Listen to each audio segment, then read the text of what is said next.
தமிழும் உங்கள் தமிழ் தேசிய செய்தியில் மிக விரைவில்.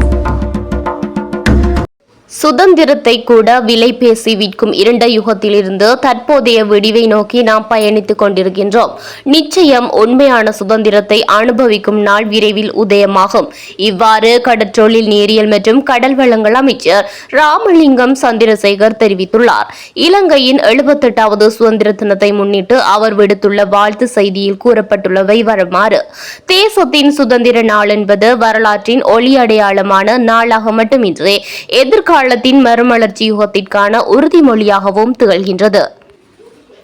சுதந்திரம் அதிகார வர்த்தகத்திற்காக அல்ல, மக்களுக்கு உரியதாகும்.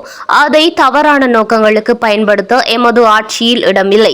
போரால் பாதிக்கப்பட்ட வடக்கு மற்றும் கிழக்கு பகுதிகளிலும் மக்கள் அமைதியாகவும் சுதந்திரமாகவும் வாழும் நிலையை உறுதி செய்ய நடவடிக்கைகள் எடுக்கப்பட்டு வருகின்றன. இந்த சிறப்பு நாள் நாட்டின் மறுமலர்ச்சி பயணத்தில் ஒரு முக்கிய மைல்கல்லாகவும் அனைத்து இலங்கையர்களுக்கும் ஒருமை உணர்வையும் ஏற்படுத்தும் நாளாகவும் இருக்கும். சுதந்திரத்தை மதிப்பதும் பாதுகாப்பதும் வளர்ப்பதும் எமது கடமையாகும் என்று குறிப்பிட்டார்.